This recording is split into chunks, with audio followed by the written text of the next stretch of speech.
জয় জগতের নাথ জগন্নাথ। নমস্কার। আগামী বাংলায় ৭ই শ্রাবণ ২৪শে জুলাই শুক্রবার দিন পড়েছে উল্টো রথযাত্রা।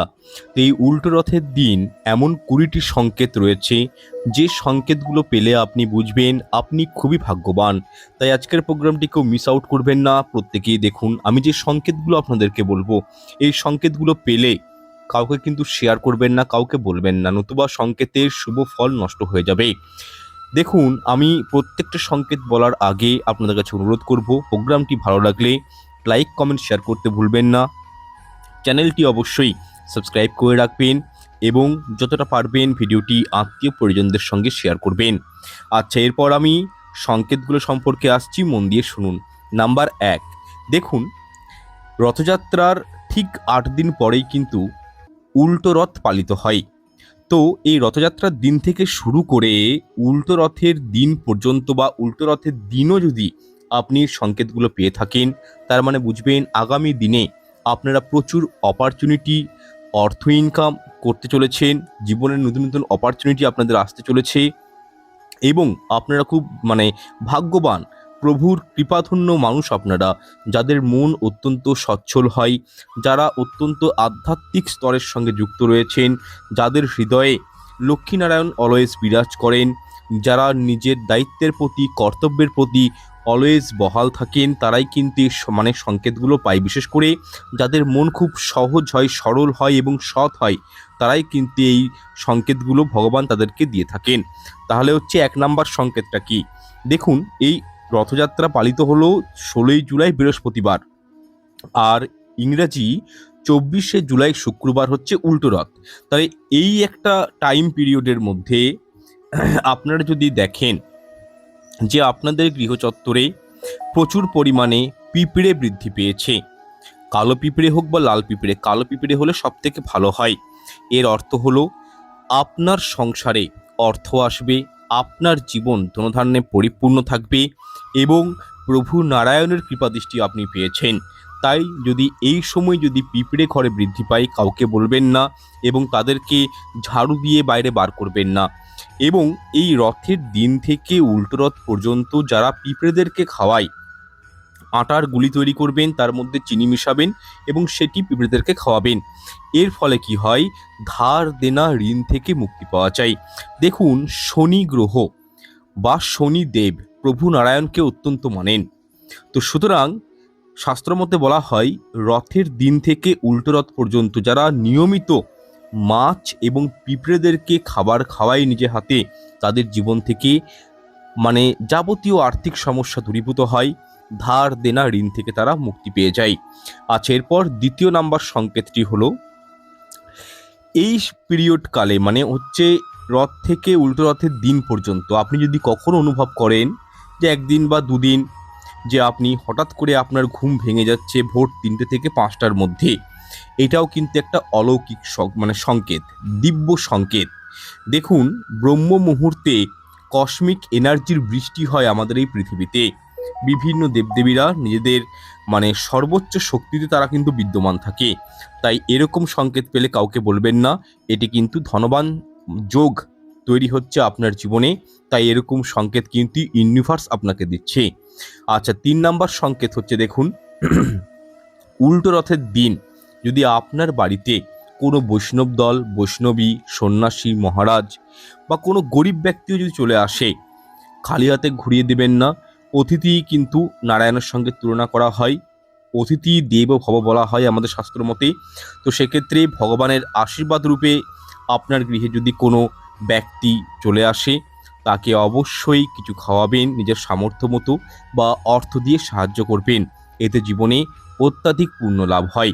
৪ নাম্বার সংকেতটি হচ্ছে, দেখুন, বাঁদর, পাখি, পেঁচা, ঠিক আছে, গোমাতা, কুকুর, এরা যদি আপনার গৃহে চলে আসে এই সময়ের মধ্যে, এটিকেও কিন্তু পজিটিভভাবে নেবেন। আর্থিক দিকে আপনাদের উন্নতি হতে চলেছে, তাই কিন্তু এই পশুগুলো আপনার গৃহে আসছে এমনটা কিন্তু অনুভব করবেন। ৫ নাম্বার সংকেত হচ্ছে একটি দৈব সংকেত। যদি আপনারা স্বপ্নের মাধ্যমে হোক বা কোনো কারণে ভোর 3টে থেকে 5টার মধ্যে আপনার ঘুম ভেঙে গেছে, আপনি শঙ্খের ধ্বনি শুনতে পাচ্ছেন, বা আপনি স্বপ্নে দেখছেন যে আপনি ভগবানকে প্রসাদ নিবেদন করছেন, ভোগ নিবেদন করছেন, এটি কিন্তু ঐশ্বরিক কৃপা ছাড়া এরকম সংকেত মানুষ কিন্তু দেখে না। তাই এই সংকেতটি কারোর সঙ্গে আলোচনা করবেন না, সংকেতের শুভফল নষ্ট হয়ে যেতে পারে। এটি অত্যাধিক অস্পেসিয়াস একটি সিম্বল বা বলতে পারি সংকেত। এটি পেলে আপনারা বুঝবেন যে আগাম ভবিষ্যৎ আপনাদের জন্য খুব ভালো, জীবনে অনেক কিছু আপনারা গেইন করতে চলেছেন। আচ্ছা, এরপর 6 নাম্বার সংকেতটি যেটি বলবো, খুব মন দিয়ে শুনবেন। দেখুন, আমাদের চারপাশে নেগেটিভ এনার্জিও রয়েছে, পজিটিভ এনার্জিও রয়েছে, কিন্তু আপনারা যদি অনুভব করেন যে যখন আপনি নিত্য পুজো করছেন তখন আপনার শরীরে কম্পনের সৃষ্টি হচ্ছে, বা আপনি ঠাকুরের দিকে তাকিয়ে দেখছেন যে আপনার চোখে জল চলে আসছে, বা আপনি যে ধূপ ধুনো ঠাকুরের জন্য প্রজ্বলিত করেছেন সেটির ধোঁয়া সরাসরি ঈশ্বরের মূর্তির দিকে যাচ্ছে, তাহলে এইগুলির সঙ্গে আপনি একটা অনুভব করতে পারেন যে এটি কিন্তু অত্যাধিক একটি শুভ সংকেত। এরকম সংকেতের অর্থ হলো যে ঈশ্বর আপনার পুজো গ্রহণ করেছেন, এবং এই রথের দিন থেকে উল্টো রথ পর্যন্ত এই যে একটা সময়, এটা কিন্তু খুবই পবিত্র একটা সময়। তো এই সময়ে যদি আপনারা এরকম কোনো সংকেত পান, কাউকে বলবেন না। ঈশ্বর আপনার উপর যথেষ্ট সন্তুষ্ট, এবং সর্ব বিপদ থেকে, সর্ব সিচুয়েশন থেকে আপনাদের সঙ্গে কিন্তু ঈশ্বর থাকবেন, এবং ঈশ্বরের সঙ্গে পরমাত্মার সঙ্গে আত্মার যে মিল, সেটা কিন্তু সংগঠিত করার সময় এটি। তাই আপনারা কিন্তু জেনে রাখুন, খুব ভালো একটি সংকেত। দেখুন, আপনাদের চোখে জল কখন আসে? পুজো করার সময় দেখবেন আমাকে অনেকে কমেন্টও করেন যে স্যার চোখে জল চলে আসছে ভগবানের তাকালেই। এটা কেন হয়?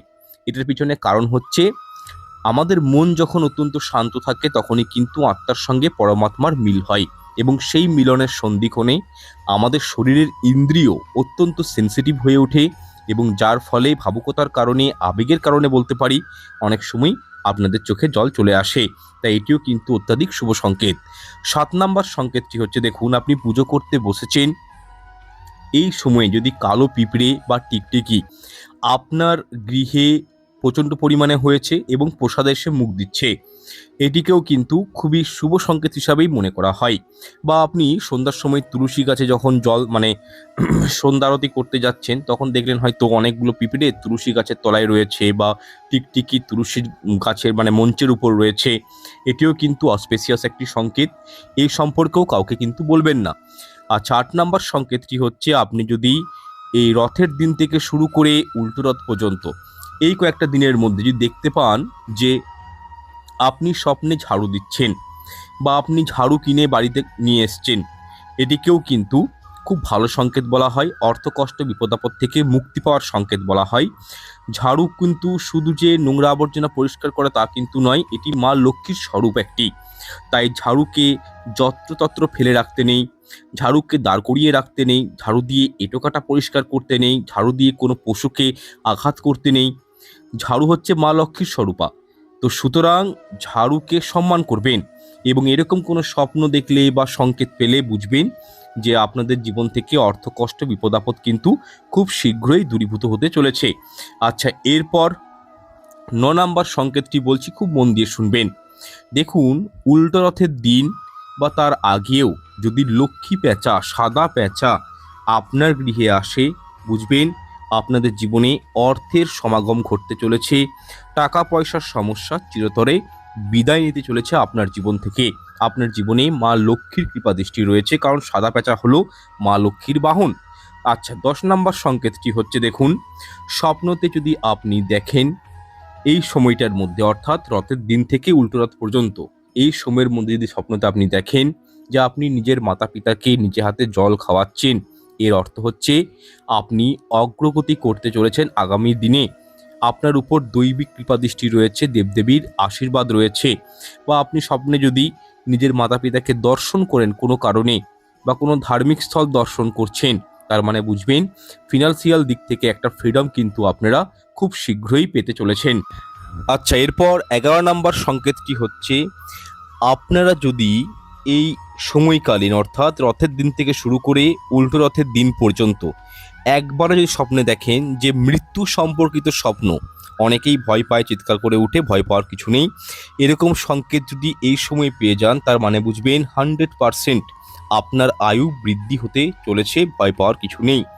আচ্ছা, 12 নম্বর সংকেতটি হচ্ছে দেখুন, স্বপ্নে যদি আপনি জগন্নাথ দেব, প্রভু নারায়ণ, গোপাল, মা কালী, মা দুর্গা, গণেশজি, মহাদেব ইনাদের কারো দৈবিক স্বপ্ন পান, কোনো দেবদেবীর পুজো করছেন বা কোনো দেবস্থানে গেছেন, বা আপনি কোনো দেবীর হয়তো বা দেবের হয়তো ভগবানের হয়তো মুখদর্শন করলেন, এর ফলে কিন্তু জীবনে আশীর্বাদ পাবেন উনাদের এবং মান সম্মান কৃতিত্ব অর্জন করতে পারবেন। জীবনে অনেক ঝুঁকিটা কমে যাবে এবং সাংসারিক জীবনে অনেক উন্নতি আসবে। আচ্ছা, এরপর সংকেত নাম্বার 13। দেখুন, অনেকেই প্রশ্ন করেন যে মাছের স্বপ্ন দেখা শুভ না অশুভ। এক্ষেত্রে বলবো, মাছের স্বপ্ন দেখা কিন্তু খারাপ নয়, ভালোই। এতে কি হয়, আগাম ভবিষ্যতে আপনি আর্থিক দিক থেকে অনেকখানি উন্নতি করতে পারবেন। আচ্ছা, এরপর 14 নম্বর সংকেতটি খুব মন দিয়ে শুনবেন। দেখুন, আপনারা হয়তো জানেন বিষয়টা, তবু বলে দিচ্ছি যে অনেকেই দেখবেন স্বপ্নতে ঘোড়া দৌড়াচ্ছে এরকম কোনো স্বপ্ন দেখে এবং আমাকে অনেকে কমেন্টও করে। দেখুন, ঘোড়া দৌড়াচ্ছে এরকম স্বপ্ন যদি আপনারা পান, তার অর্থ হলো যশ, খ্যাতি, সমৃদ্ধি, প্রতিপত্তি, সুনাম এগুলো আপনাদের জীবনে আসবে। যদি আপনি প্রবাহিত জলের স্বপ্ন দেখেন, নদীর স্বপ্ন দেখেন, এর অর্থ কিন্তু মানে হলো যে আপনি জীবনে থেমে থাকবেন না। টাকা পয়সার অর্থের যে একটা জোয়ার, সেটা কিন্তু আপনাদের জীবনে বিদ্যমান থাকবে। আচ্ছা, 16 নম্বর সংকেতটি হচ্ছে দেখুন, উল্টো রথের আগে বা পরেও যদি আপনারা দেখেন যে আপনি কোনো হাতির পিঠে চেপে রয়েছেন, এর অর্থ হলো শ্রী গণেশজির কৃপা আপনাদের উপর রয়েছে। এরকম সংকেত পেলে অবশ্যই গণেশ লক্ষ্মীর একসাথে পুজো করার চেষ্টা করবেন। আচ্ছা, 17 নম্বর সংকেতটি হচ্ছে গুপ্ত ধন বা অর্নামেন্টস, ট্রেজারি, রূপা, হীরা, মূল্যবান কোনো ধাতু, ডায়মন্ড এরকম যদি কোনো স্বপ্ন দেখেন, কারোর সাথে শেয়ার করবেন না। এর অর্থ হলো আর্থিক দিকে আপনি উন্নতি করতে চলেছেন। 18 নম্বর স্বপ্ন সংকেত হলো ইঁদুরের স্বপ্ন যদি আপনি পেয়ে যান, তাহলে বুঝবেন এটি কিন্তু অত্যাধিক শুভ সংকেত। দেখুন, যদি আপনারা ভোর 3টে থেকে 5টার মধ্যে ইঁদুরের স্বপ্ন পান, ইঁদুর কিন্তু গণেশজির বাহন এবং ভগবান গণেশের কাছে কি রয়েছে, ঋদ্ধি এবং সিদ্ধি দুজনেই থাকেন। তাই এইরূপ স্বপ্ন দেখলে ফিনান্সিয়াল দিক থেকে ভবিষ্যতে আপনারা কিন্তু উন্নতিকরণ করতে পারেন।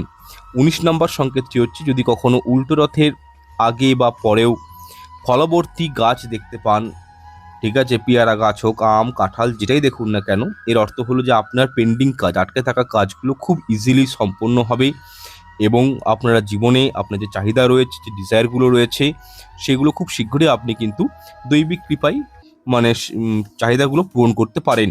আচ্ছা, সংকেত নাম্বার 20। দেখুন, স্বপ্নে যদি আপনারা দেখেন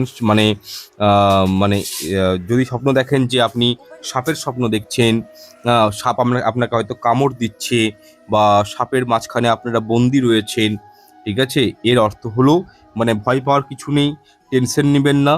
এর অর্থ হচ্ছে প্রচুর ধন সম্পত্তি আসতে আপনাদের জীবনে চলেছে। কিন্তু এর বিপরীত যদি দেখেন যে অনেকগুলো সাপ আপনাকে একসঙ্গে তাড়া করছে স্বপ্নে, এর অর্থটা কিন্তু খারাপ, জীবনে গুপ্ত শত্রু বৃদ্ধি পেতে পারে। এর থেকে বাঁচার উপায় হলো আপনারা যে কোনো মনসা মন্দিরে যাবেন এবং মায়ের নামে একটু পুজো দিয়ে আসবেন, নিজেদের গোত্র নাম বলে যাই হোক পুজো দিয়ে আসবেন। আচ্ছা, এরপর 21 নম্বর সংকেতটা খুব মন দিয়ে শুনবেন। দেখুন, স্বপ্নতে যদি গোবর দেখেন বা ধরুন গোবর নিয়ে আপনারা ঘুঁটো বানাচ্ছেন, এরকম কোনো স্বপ্ন আপনি পেলেন, এটিকে শাস্ত্রমতে শুভ বলা হয়। দেখুন, গোবরকে রাহুর সাথে সম্পর্কিত করা হয়। গোবরের মধ্যে স্বয়ং মাতা লক্ষ্মীও বাস করে। সাংসারিক অশান্তি কমবে, আর্থিক জীবনে উন্নতি আসবে, বৈবাহিক জীবনটা ভালো থাকবে, পারিবারিক ক্ষেত্রে মেলবন্ধন থাকবে। সুতরাং গোবরের স্বপ্ন দেখা বা হয়তো ঘুঁটে দিচ্ছেন এরকম স্বপ্ন দেখাটা কিন্তু অত্যাধিক শুভ বলেই কিন্তু মনে করা হয়। এতে টেনশনের কিছু নেই, তবে হ্যাঁ, সেটা যেন গরুর মানে গোমাতার গোবর হয়। যদি আপনি মোষের গোবর দেখেন বা মোষের গোবরে পা দিচ্ছেন, এরকম স্বপ্ন দেখলে কিন্তু জীবনে এর ঠিক উল্টোটা হয়, দুঃখ, দুর্দশা, অর্থহানি, কষ্ট, ঠিক আছে, হঠাৎ করে কোনো একটা বিপদ আপদ এগুলো কিন্তু জীবনে নেমে আসে। তাই অবশ্যই বলবো, যদি গোমাতার গোবরের স্বপ্ন দেখেন শুভ, মোষের গোবরের স্বপ্ন দেখলেন সেটা কিন্তু খারাপ জিনিস। আচ্ছা, 22 নম্বর সংকেতটি বলছি, খুব মন দিয়ে শুনুন। দেখুন, এই সংকেতটা তারাই পায় যাদের জীবনে সাডেনলি অর্থ চলে আসে। একটা অর্থ আসার যোগ আসার আগে মনুষ্য কিন্তু এই সংকেতগুলো পেয়ে থাকে। আপনি ধরুন স্বপ্ন দেখলেন যে সাপকে মৃত অবস্থায় দেখতে পান, এর অর্থ হচ্ছে আপনি বিপুল ধনসম্পত্তির মালিক হতে কিন্তু পারেন ভবিষ্যতে। এছাড়াও স্বপ্নতে বারবার কালো রঙের সাপ দেখতে পেলে কি বলা হয়, জীবনে আপনার কালসর্পদোষ রয়েছে, সেটার কিন্তু প্রতিকার করানো উচিত। শুধু তাই নয়, স্বপ্নতে সবুজ রঙের সাপ দেখতে যদি পান, এই সময়টার মধ্যে মানে রথের দিন থেকে উল্টো রথের মধ্যে বা সাদা রঙের সাপ দেখতে পান, তাহলে কি হয়, জীবনে সুখ শান্তি সমৃদ্ধি এগুলো কিন্তু বৃদ্ধি পেতে মানে চলেছে আপনার জীবনে। ঠিক আছে? বা হয়তো আপনি এমন হলেন যে স্বপ্নে আপনাকে অনেকগুলো সাপ তেড়ে আসছে, তাহলে আমি আগেই বললাম, ঠিক আছে, যে এটি হলে কি হয়, শত্রু বৃদ্ধি হয় জীবনে। ঠিক আছে? সাপ কামড়াচ্ছে, এটি অশুভ সংকেত, খারাপ সংকেত, মানে ভালো সংকেত খুব একটা নয়। তো সেক্ষেত্রে নিজের কুলদেবতার বা হয়তো আপনি আপনার যে ইষ্ট দেবতা রয়েছে, তো সেখানে গিয়ে একটু পুজো দিয়ে আসতে পারেন। আচ্ছা, স্বপ্নতে যদি দেখেন যে অনেকগুলো সাপ দেখতে পান, তাহলে বুঝবেন যে আপনি জীবনে অনেক কিছু সমস্যার সম্মুখীন হতে পারেন। আপনি স্বপ্ন দেখছেন যে আপনি শুয়ে আছেন, অনেকগুলো সাপ আপনাকে ঘিরে ধরে আছে, তাহলে কিছু গুপ্ত শত্রু বৃদ্ধি পেতে পারে। যদি আপনি সাপে নেউলের ঝগড়ার স্বপ্ন দেখতে পান, তাহলে গোপন শত্রুর সম্মুখীন হতে পারেন। তো এই যে সংকেতগুলো বললাম, এগুলো প্রত্যেকটাই কিন্তু স্বপ্নশাস্ত্র থেকে নেওয়া হয়েছে। তাই এই সংকেতগুলো পেলে কিন্তু অবশ্যই প্রতিবিধান করবেন, যে রেমেডিগুলো বললাম সেগুলো করার চেষ্টা করবেন। প্রোগ্রামটি দীর্ঘায়িত করছি না, এখানে সমাপ্ত করছি। ঈশ্বর আপনাদের মঙ্গল করুক। নমস্কার, ধন্যবাদ।